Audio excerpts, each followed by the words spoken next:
Hi students, നമ്മൾ 2025 NEET പരീക്ഷയോട് ഏറ്റവും അടുത്തെത്തിക്കൊണ്ടിരിക്കുകയാണ്.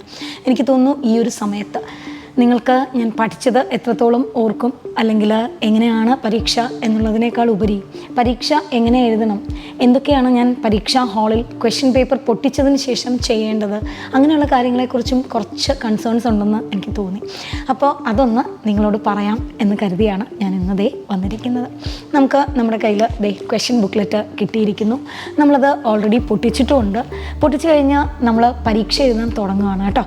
പരീക്ഷ എഴുതാൻ ശരിക്കും പറഞ്ഞാൽ ആദ്യം തന്നെ നമ്മൾ ഇത് നോക്കി എല്ലാ പേജുകളും ഉണ്ടെന്നും പേജുകളെല്ലാം കൃത്യമായി പ്രിൻ്റഡ് ആണെന്നും നമ്മൾ ജസ്റ്റ് ഒന്ന് ഓടിച്ച് നോക്കിയിരിക്കുന്നു. ഇനി നിങ്ങൾ പരീക്ഷ എഴുതുക എന്ന് പറയുന്ന ആ ഒരു മേജറായിട്ടുള്ള കാര്യത്തിലേക്ക് നമ്മൾ കടക്കുകയാണ്. സോ അതിന് ആദ്യം ചെയ്യേണ്ടത്, നമ്മൾ എഴുതുന്നതിന് തൊട്ട് മുമ്പായിട്ട് നന്നായിട്ടൊന്ന് റിലാക്സ് ചെയ്ത് നല്ലൊരു ഡീപ്പ് ബ്രീത്തൊക്കെ എടുത്ത് നമ്മൾ തന്നെ വളരെ കോൺഫിഡൻ്റ് ആയിട്ട് ഇരിക്കുക. അതിനുശേഷം നിങ്ങൾക്ക് ഇഷ്ടമുള്ള സബ്ജക്റ്റ്, അത് ഫിസിക്സ് ആണോ, കെമിസ്ട്രി ആണോ, ബോട്ടണി ആണോ, സുവോളജി ആണോ, ഏതായാലും ആ സബ്ജക്റ്റ് എടുക്കുക. ഞാനിപ്പോൾ തൽക്കാലം എൻ്റെ സബ്ജക്റ്റ് സുവോളജി ആയതുകൊണ്ട് തന്നെ ഞാൻ വേറെങ്ങും ഒന്നും നോക്കുന്നില്ല. ഫിസിക്സ് എന്താണെന്നോ കെമിസ്ട്രി എന്താണെന്നോ ഒന്നും ഞാൻ നോക്കുന്നില്ല. നേരെ ഞാൻ സുവോളജിയിലേക്ക് കടക്കുകയാണ്. നിങ്ങളും അങ്ങനെയാണ് ചെയ്യേണ്ടത്. നിങ്ങൾ എഴുതാൻ പോകുന്നത് സുവോളജി ആണെങ്കിൽ, അല്ലെങ്കിൽ നിങ്ങൾ എഴുതാൻ പോകുന്ന കെമിസ്ട്രി ആണെങ്കിൽ ഫിസിക്സും സുവോളജിയും എങ്ങനെയെന്ന് നോക്കിയിട്ട് എഴുതാം എന്ന് വിചാരിക്കേണ്ട. കാരണം നോക്കുമ്പോൾ ചിലപ്പോൾ ആദ്യത്തെ റൗണ്ടിൽ നമ്മുടെ കണ്ണിൽ കിട്ടുന്നത് മേ ബി നമുക്ക് അറിയാത്തതാണെങ്കിൽ ചിലപ്പോൾ നമ്മൾ പാനിക് ആകാനുള്ള സാധ്യതയുണ്ട്. അപ്പോൾ അത് വേണ്ട. ഞാൻ ഫസ്റ്റ് ക്വസ്റ്റ്യൻ വായിക്കുന്നു.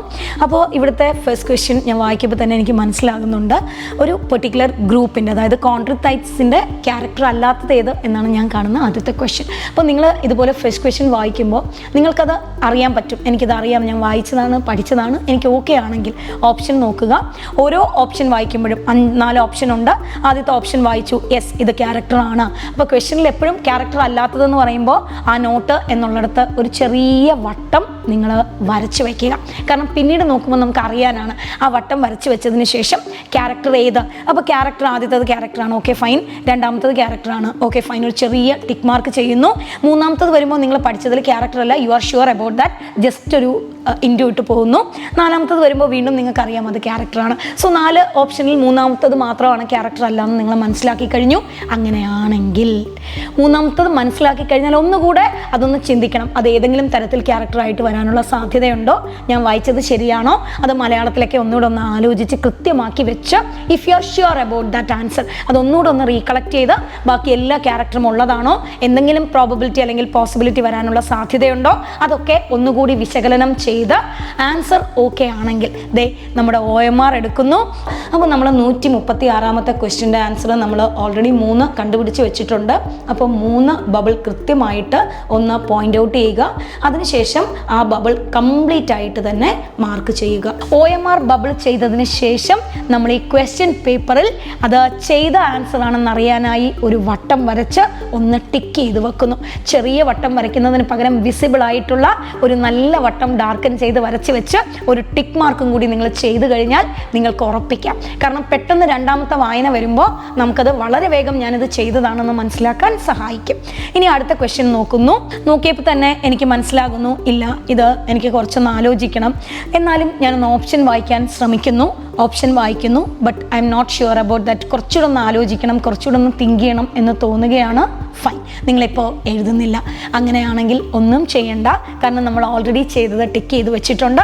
നമ്മൾ അടുത്ത ക്വസ്റ്റ്യനിലേക്ക് പോകുന്നു. ഇങ്ങനെ നിങ്ങൾക്ക് അറിയാവുന്ന ക്വസ്റ്റ്യനുകളെല്ലാം തന്നെ നിങ്ങൾ അപ്പോൾ തന്നെ എന്താണോ ആൻസർ ചെയ്യുന്നത് ആ ചെയ്യുന്നത് OMRൽ കൃത്യമായി മാർക്ക് ചെയ്ത് അടുത്ത ക്വസ്റ്റ്യനിലേക്ക് കടന്നു പോകുന്നു.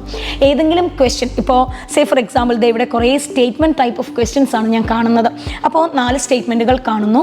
ഒന്നാമത്തെ സ്റ്റേറ്റ്മെൻറ്റ് ഞാൻ വായിച്ചു നോക്കി, അതിനെക്കുറിച്ച് കുറച്ച് നേരം ഞാൻ ചിന്തിച്ചു, ഓക്കെ ഫൈൻ, അതിൻ്റെ ആൻസർ ആകാനുള്ള പ്രോബബിലിറ്റി ഇല്ല എന്ന് എനിക്ക് മനസ്സിലായി. അടുത്തത് വായിക്കുന്നു. വായിച്ച് ഞാൻ ഒരുപാട് സമയം കൺസ്യൂം ചെയ്യുന്നു, അല്ലെങ്കിൽ കുറച്ചുകൂടെ നന്നായിട്ട് ഇൻഡെപ്തിൽ വായിച്ച് ആലോചിക്കേണ്ടതായിട്ട് വരുന്നു, സ്റ്റേറ്റ്മെൻറ്റുകളാണ് എന്ന് തോന്നുന്നു എങ്കിൽ നമുക്ക് സെക്കൻഡ് റൗണ്ടിൽ അത് വായിക്കാമെന്ന് കരുതി പതുക്കെ ആ നമ്പറും സ്കിപ്പ് ചെയ്ത് നമ്മൾ അടുത്ത അറിയാവുന്ന വേറൊരു ക്വസ്റ്റ്യനിലേക്ക് പോകുന്നു. ഇവിടെയും വീണ്ടും പറയുന്നു, അടുത്ത ക്വസ്റ്റ്യൻ എഴുതുമ്പോൾ 2 കാര്യങ്ങളാണ് നിങ്ങൾ ചെയ്യേണ്ടത്.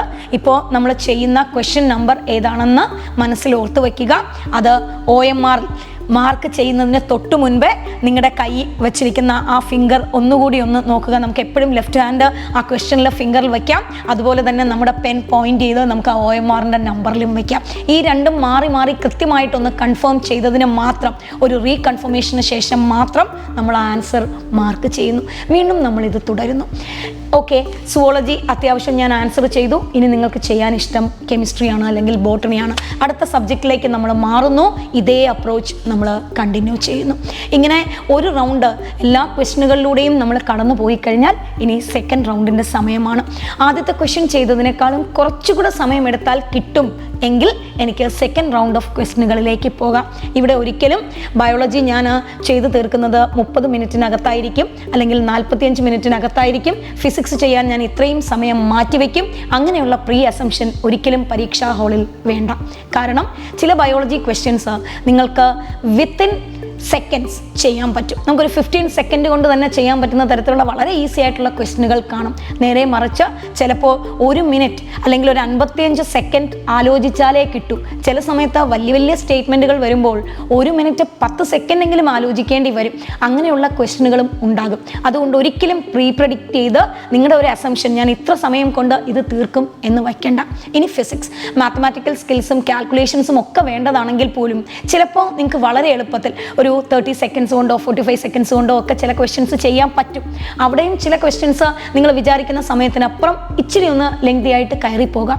ഇത് രണ്ടിനും നിങ്ങൾ കൊടുക്കേണ്ട ഇമ്പോർട്ടൻസ് ഒരുപോലെയാണ്.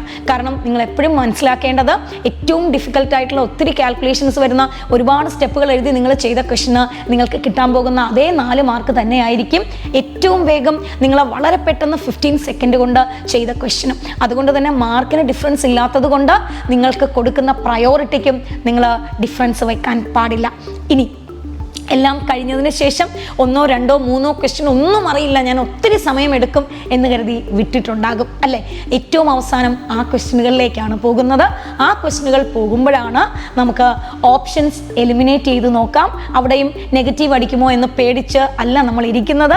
നമുക്ക് എപ്പോഴും ഫുൾ മാർക്ക് തന്നെയാണ് ലക്ഷ്യം. അവിടെ നിങ്ങൾ വേറെയും ഒരു കാര്യം, ഇത്രയും മോഡൽ എക്സാംസ് എഴുതിയപ്പോൾ നിങ്ങൾ ഏത് കാറ്റഗറി റാങ്കിൽ അല്ലെങ്കിൽ നിങ്ങൾക്ക് എത്ര മാർക്ക് കിട്ടുന്ന കുട്ടികളാണെന്ന് നിങ്ങൾക്ക് തന്നെ ഒരു അസംഷൻ ഉണ്ടാകും. അത്യാവശ്യം ഒരു അഡ്മിഷനുള്ള മാർക്ക് മതി അല്ലെങ്കിൽ അഡ്മിഷൻ ഓക്കെ ആണ് എന്നുള്ള റേഞ്ചിൽ നിൽക്കുന്നവർ ഒറ്റ ക്വസ്റ്റ്യന് അല്ലെങ്കിൽ 2 ക്വസ്റ്റ്യൻ വിട്ടിട്ടുണ്ട്, എനിക്ക് ഭയങ്കര ഡൗട്ടാണ്, ഞാനിപ്പോൾ ഓക്കെ ആണ് എങ്കിൽ ഓക്കെ, നിങ്ങൾ നെഗറ്റീവ് പേടിച്ച് 1, 2 ക്വസ്റ്റ്യൻ വിട്ടുകളഞ്ഞാൽ സാരമില്ല.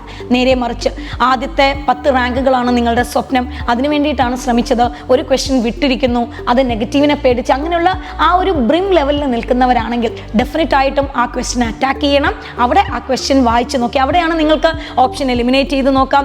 എല്ലാ രീതിയിലുള്ള നിങ്ങളുടെ തിങ്കിങ് ആൻഡ് അനലിറ്റിക്സ് സ്കിൽ അവിടെ നിങ്ങൾക്ക് ഉപയോഗിക്കാം. അങ്ങനെ ഉപയോഗിച്ച് മുഴുവൻ ക്വസ്റ്റ്യനുകൾക്കും ആൻസർ ചെയ്യാനായി ശ്രമിക്കുക. ചുരുക്കം പറഞ്ഞാൽ ഓരോ ക്വസ്റ്റ്യനിലൂടെ കടന്നു പോകുമ്പോഴും നമ്മുടെ മനസ്സ് എപ്പോഴും ആ ക്വസ്റ്റ്യനിൽ തന്നെ ഉണ്ടാകണം. ഏറ്റവും എളുപ്പമുള്ള ഒരു ക്വസ്റ്റ്യൻ വായിക്കുമ്പോൾ ഒട്ടും ഹറിബറി കാണിച്ച് മാർക്ക് ചെയ്യുന്നിടത്തോ വായിക്കുന്നിടത്തോ ഓപ്ഷനിലോ വെപ്രാളം കാണിക്കരുത്. അതുപോലെ തന്നെ ഏറ്റവും ഡിഫിക്കൽട്ടായിട്ടുള്ള ഒരു ക്വസ്റ്റ്യനും ഒരുപാട് സമയം നിങ്ങൾ വെച്ചുകൊണ്ടിരിക്കാൻ പാടില്ല. എപ്പോഴും ഓർക്കൂ, ഓൾ ക്വസ്റ്റ്യൻസ്, എല്ലാ ക്വസ്റ്റ്യൻസിനും നമുക്ക് പ്രയോറിറ്റി ഒരുപോലെയാണ്, 4 മാർക്സ് ആണ്.